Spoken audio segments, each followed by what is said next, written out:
Welcome to the Wellness Workers Podcast, your go-to source for practical insights on health and wellness for you, your family, and your workplace.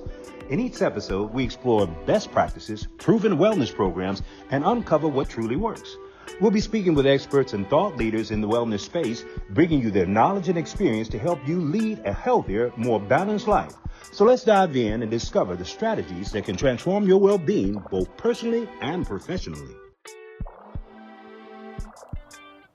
Welcome to this episode of the Wellness Worker Podcast. Today, I have the exceptional privilege of being in the presence of the wellness doc, Eric Duncan, man. Thank you. I'm so happy to have you out. Tell us, Eric Duncan, give us a little profile about who you are and what you do, because I'm already amazed. All right. Well, thanks so much. Thanks for having me on here.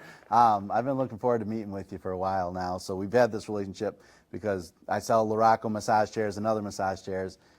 It's just a great company to be associated with. But how this all started was I'm a chiropractor. My name is Dr. Eric Duncan. I have a practice in Michigan, or had a practice in Michigan. And I had a very large practice, one of the biggest in the state, actually.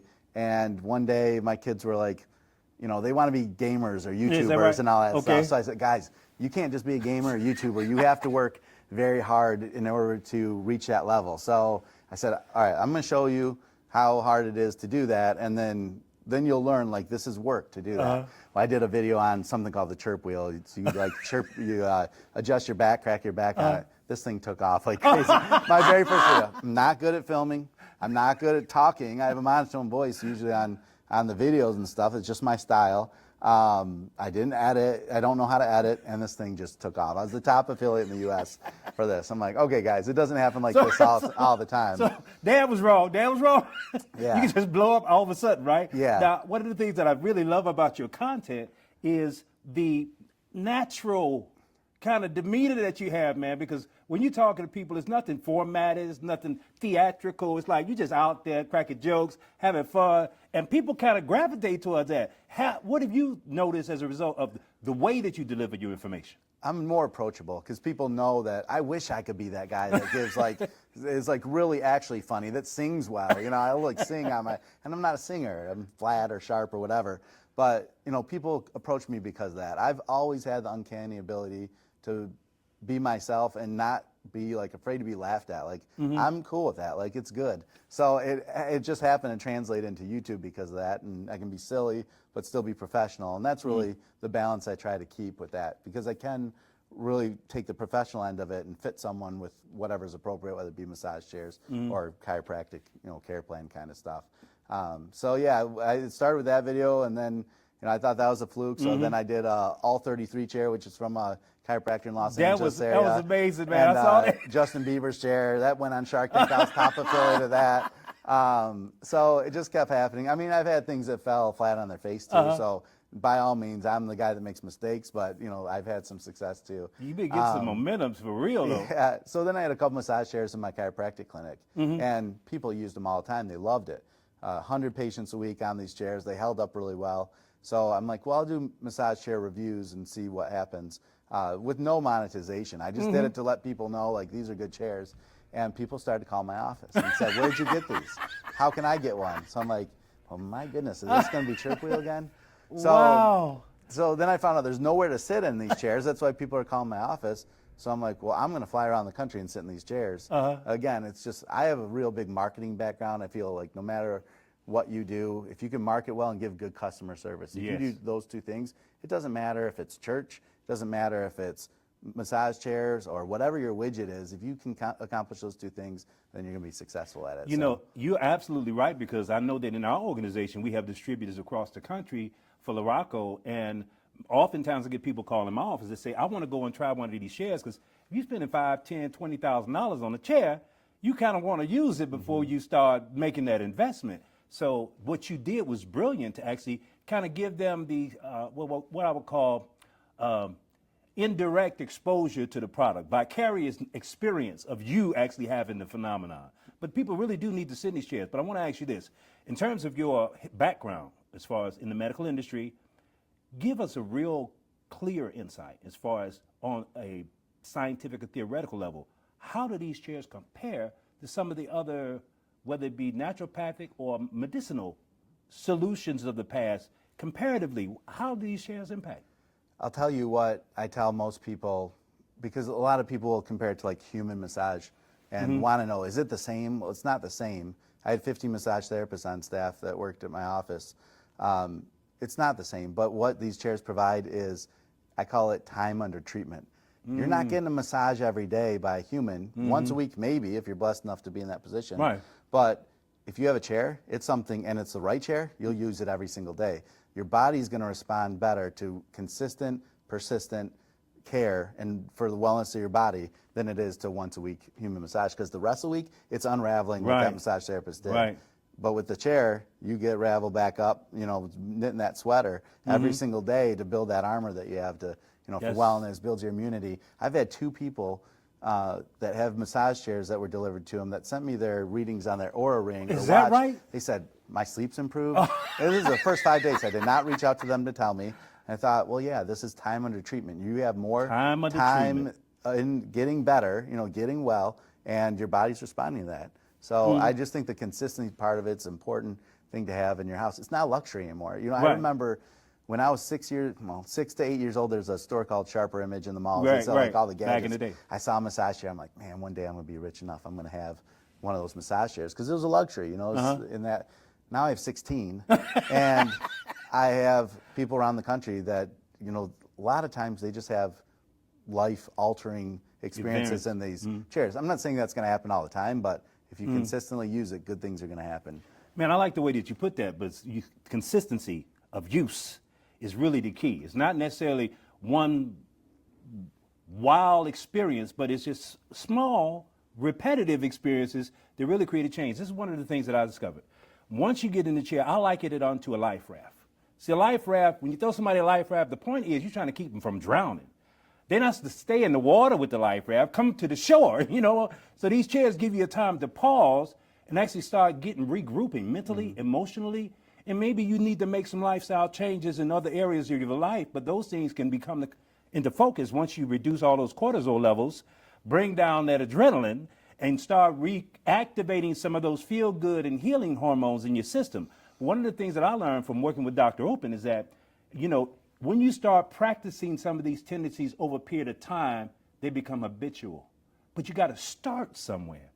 And this is the most passive tool in the world that you can use to begin to start that practice. And it's something that I heard you say when you were having a conversation with Dr. Open that I thought was very profound. And I've still reemphasized it today.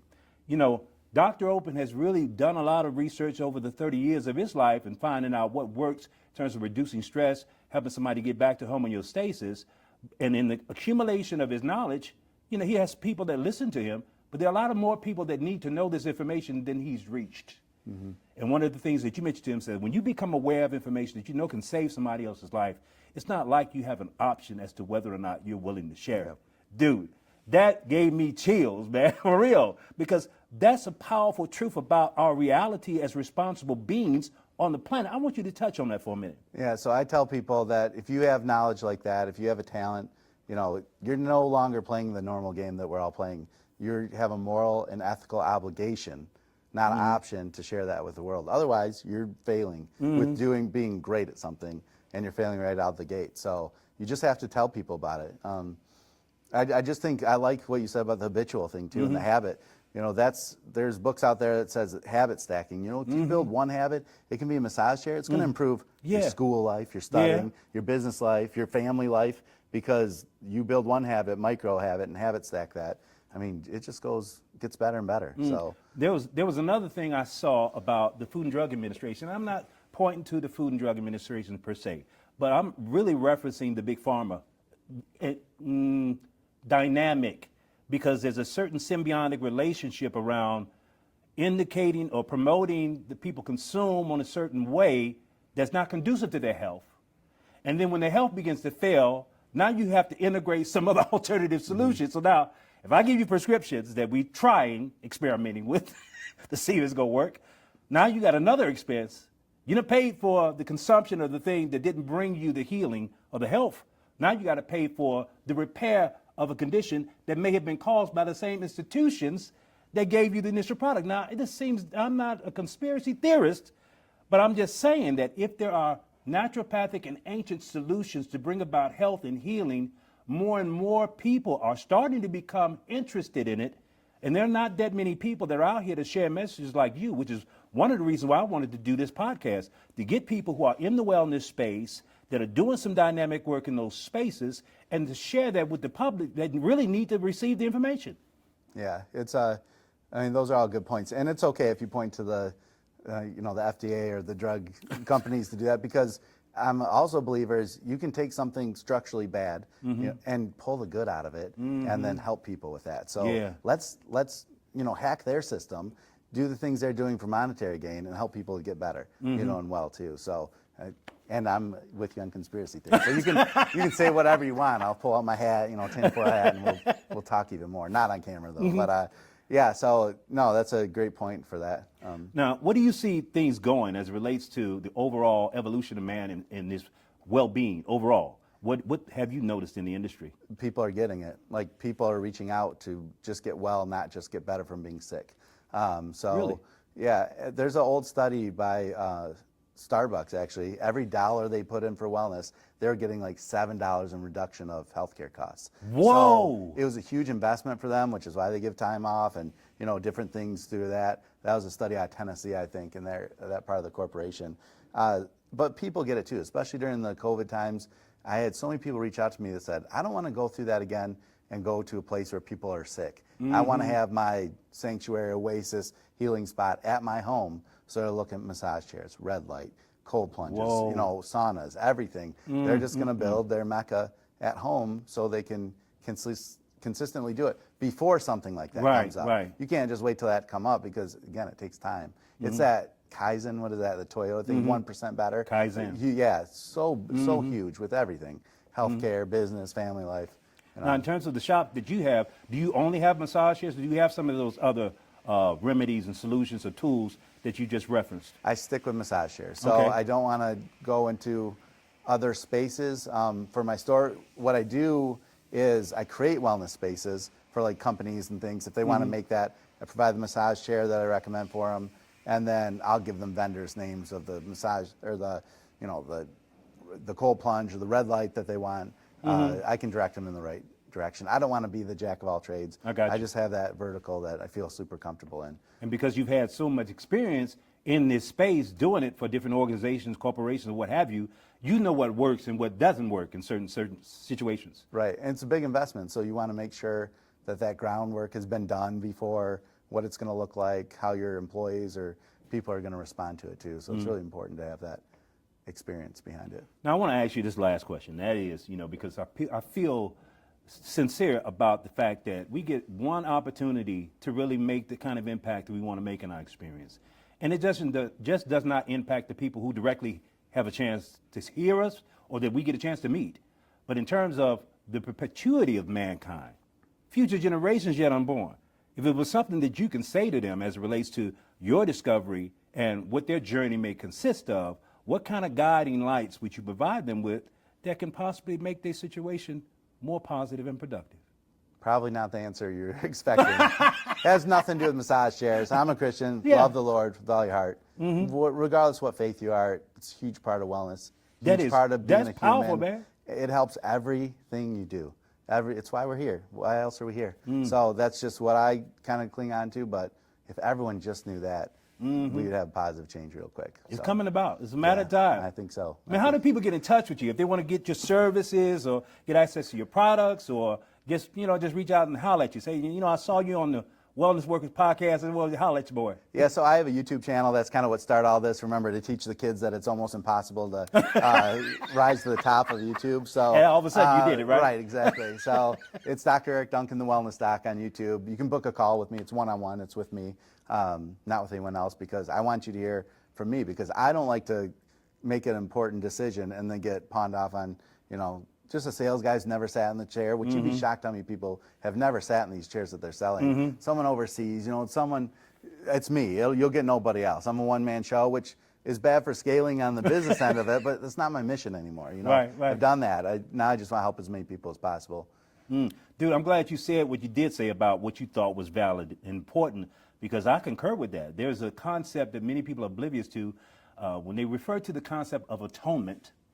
They're like, you know what, that means the forgiveness of sin or whatever, but the reality is that at one meant is the idea, because we are all one. And the more we awaken to the reality there's only one offspring of the divine, that's humanity. So we need to be catering to each other's well-being. Now, the reason why I say that with great emphasis is because our involvement with like the first responders is actually incorporating the community to galvanize around the wellness of these first responders, and the foundations are also supporting it. So the reality, when I see these things happening, that gives me hope. Man is waking up to the reality that he is his brother's keeper, and he need to be about that business. So, man, I want you to know how grateful I am for you coming on the show with me today, sharing your information, your insight, your inspiration, and your wisdom, man. Thanks for having me. Coolest guy ever. I always tell him that. So, Mr. Nelson, you are the coolest guy. I wish I could be a little bit as cool as him, but. Hey, and that's it for this episode of the Wellness Worker Podcast. That's a wrap for this episode of the Wellness Workers Podcast. We hope you found valuable insights to support your health, your loved ones, and your workplace. Remember, wellness isn't just a trend, it's a lifestyle. Stay tuned for more expert advice and real-world strategies to help you thrive. If you enjoyed this episode, be sure to like, subscribe, share, and leave us a review. If you're a wellness worker and would like to share your story or best practices, please get in touch with me. Until next time, stay well and take care.